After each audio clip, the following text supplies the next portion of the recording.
Hi, it's me, Hannah. I'm going to be honest with you guys today.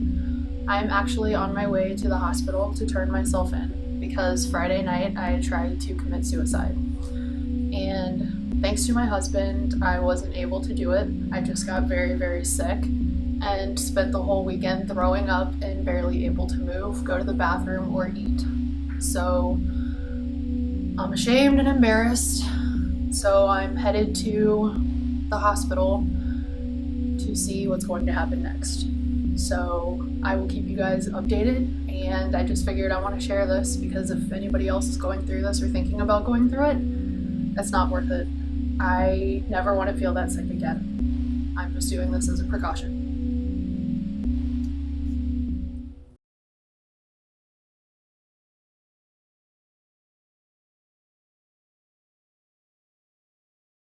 So last time I was talking to you guys, I was on my way to the emergency room, and I am back now, obviously. And I want to talk to you guys a little bit about all of it. I want to be open with you, share this with you, and if anybody else is going through this, we can go through this together. I'd be more than happy to do that. I know I told a couple of you that I was going to show a lot more of my personality in these videos and, be a little goofy, but yeah, life happens, this happened, so this one's going to be a little more serious. So anyways, let's just jump right into it and get things going. I'm gonna tell you guys as much as I can about my experience. Please feel free to comment, ask me questions. I'd be more than happy to answer. So, what happened is this past Friday, I decided that it was time to make a life change.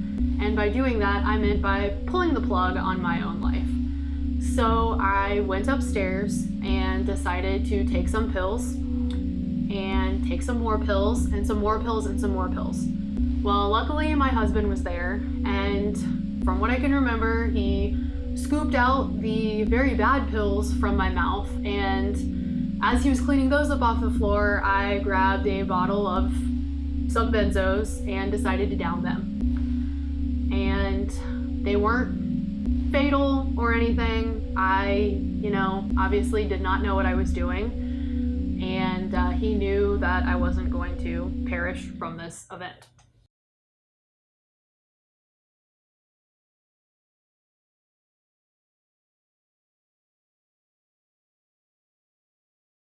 Today I woke up, it is Monday. I was able to work out, move around the house a bit more, eat, and while I was working out, I decided, hey, it's time that I tell somebody about this, because I've felt this way in the past. I've attempted things in the past as threats, just never really went through with them, but my goodness, obviously I'm capable of it, so let me go talk to somebody. I went upstairs, I told my husband I'm gonna take a shower, and then I'm gonna call my doctor and tell him what happened. Here's the lowdown. I called my doctor and I talked to my doctor's nurse. She's really nice, and I trust both her and my doctor. I told her that on Friday night I tried to kill myself. I thought it was gonna be strong when I said it because nothing really affects me. I cried. I really did. That's when I knew it must have affected me way more than I thought. She told me that it was necessary that I go get help, and I needed to go to the ER. And I said, really? Even though I don't feel, sorry, there's a gnat in here. And I said, really, even though I don't feel suicidal today? And she said, it's better to get help now than later. So we found a hospital that we trust. We went. I walked in. I was straightforward and told them exactly what was going on. I was immediately taken to the back room. They were caring. Nobody laughs at you. Nobody makes fun of you. Nobody tells you you're stupid. Nothing like that. You're not going to get criticized for going in there. I can't vouch for every hospital. Believe me, I know there are some hospitals where there's bad stories, this, that, and the other. But it shouldn't be that way, and it probably won't be that way for you. Be honest. That's all you can do at this point. You have to take a urine sample because they need to make sure you're not pregnant or there's anything else going on with you, and they draw blood. And they draw blood to see if there's anything else going on with you. I have Hashimoto's thyroid disease, so they just wanted to check and make sure that my thyroid wasn't out of control, And I think they also do it to check to see if you do have any more drugs in your system, like if you tried to harm yourself that morning. I said I didn't, but if they found drugs in my system that proved otherwise, then they'd probably know they couldn't trust me. So after going through all that and getting the blood drawn, you barely know it. Most nurses are great about it. So anyways, my blood test came back great. And the next step is to talk to somebody. And they evaluated me. They talked a little bit about my past and, my present and I guess you can say future, just to see, what my plans were. And once being evaluated, they talked to the psychiatrist on staff and they communicated with each other and they made a determination that I was able to be discharged. My medications have to be locked up by my husband and he will have to administer them to me. And I've got a ton of numbers to call if I need help. They told me I'm welcome back there if I ever feel like I need it.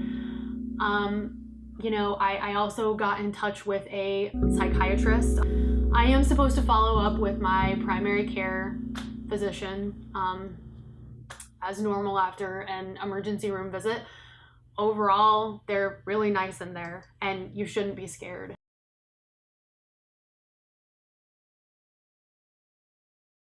All right, so what you're gonna notice when you get put, at least at this hospital, and I'm sure most of them are the same, what you're gonna notice is you're going to go into a totally different section of the ER.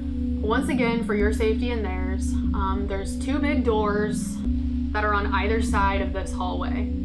And there's one door in the middle that has a window in it. There's a lot of windows around there with blinds. And that's where the nurse's station is. So you can see through there and you can, wave them down and whatnot. And you still have call buttons in your room, but it's gonna be a little different. So depending on the severity of your situation, I went in there level-headed and I had my husband with me to keep an eye on me. If I went in there alone, they would lock both doors. Therefore, no one goes in, no one goes out. But due to my specific situation, I was able to have those doors unlocked so he could come and go when necessary. If he left, he was supposed to tell one of them so somebody could make sure to keep an eye on me.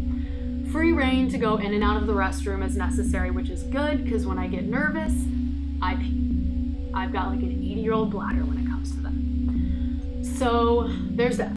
Your room will look totally different. Mine had just the little vital machine in there on the stick, not the big computer. A little table that, you can roll over your bed. There's a TV, and it's got plastic over the front of it so you can't destroy it. And it's got holes on either side for the sound to come out. There's no clock in there, but, age of the cell phone. And they give you a remote. I guess they decide if you can have that or not. So that's pretty much what you're gonna run into. Somebody else did come in when I was in there. I was nervous about that, but it wasn't bad. It worked out fine. You're separated enough, doors shut enough. There's a lot of privacy. And they're super nice. It's a little intimidating to get wanded, but it's cool.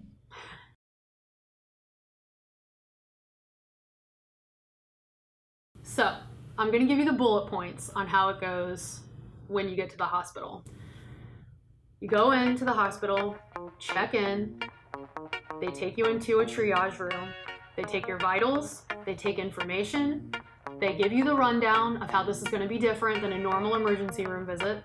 Security is gonna be involved, and it may be a little scary to those who have not experienced it before. It wasn't scary. I was okay.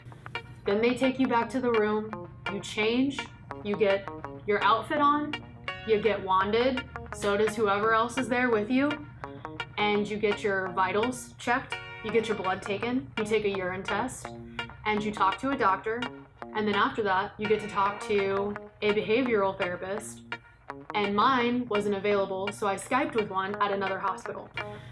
They talk to one of the doctors at the hospital you're at, and they decide if you need to be hospitalized or if you can be discharged. I was chosen to be discharged due to my state of mind. If you're hospitalized, it's okay.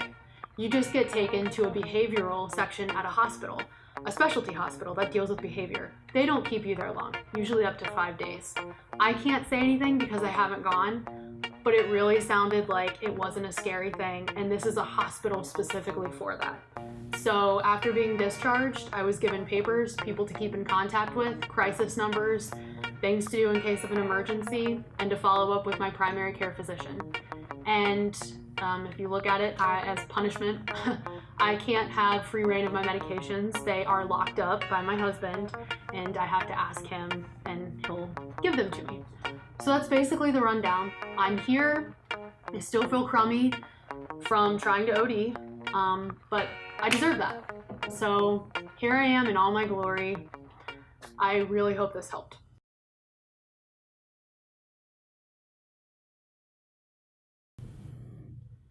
So, I really hate preaching. I hate being preached to. And I'm usually the one that makes fun of the videos and commercials on TV that talk about, you need help and this, that, and the other. I guess it's because I don't feel like they really get it. It's really not worth doing it. Trying, going through it. Your body's really hardy. It doesn't just turn over like that. Something that's that hard to take down is probably a reason that you shouldn't. And you can take that how you want. I know this isn't going to be the same for everyone. And, you know, pick it apart if you want to. Like I said, take it as you want. This is just me telling you straight up. It may feel like it's the perfect choice, the perfect storm. Take a bunch of pills, you fall asleep, and that's the end of it. It's a lot harder than that, and that's not really worth it. It's really cowardly way out. I would have left my husband behind. How was he supposed to deal? I couldn't deal without him or live. And I don't mean to be narcissistic, but he's told me how much I mean to him and how I make the day worth living sometimes when it's really tough. Yeah, I would have left him behind. And here I am trying to make this mental health segment on YouTube. And I went and I did that. I didn't have to share this, but I wanted to. It was a really dumb thing to do. And I caused a lot of heartache for a lot of people. I feel really bad about that. But I also feel like I've learned something. I never let anything slip by without it becoming a chance to learn. Because then what's the point of it happening? So I hope this helps you. I really hope if somebody else is going through this right now, one of you guys, that you'll really take heed to what I've been telling you and feel comfortable to go and get the help that you need. This path may not be right for everybody, but this is what worked for me, and I am feeling a bit better. And I do apologize for taking so long to make a video, but as I'm sure you can tell by now, I've been going through some shit. So, I guess that's pretty much it. Another thing too is, you know, when you're thinking of suicide, in my opinion, it's a bit selfish. I didn't really realize it until I came to my senses today, and I'll tell you today, I did this Friday night. It is Monday, almost evening. I still feel woozy. My head feels like soup. I deserve it. You know, punishment. I'm alive. But my husband, he didn't marry me to be my babysitter. It's not fair to him. It's not fair to me. I need help. I want to be happy again. And, you know, take that into consideration too. And I know in the moment, it doesn't really matter. But just know, if you don't feel like anyone's there for you, they are. And maybe you'll trust me that I'm there for you too. So, I hope this helps. Peace.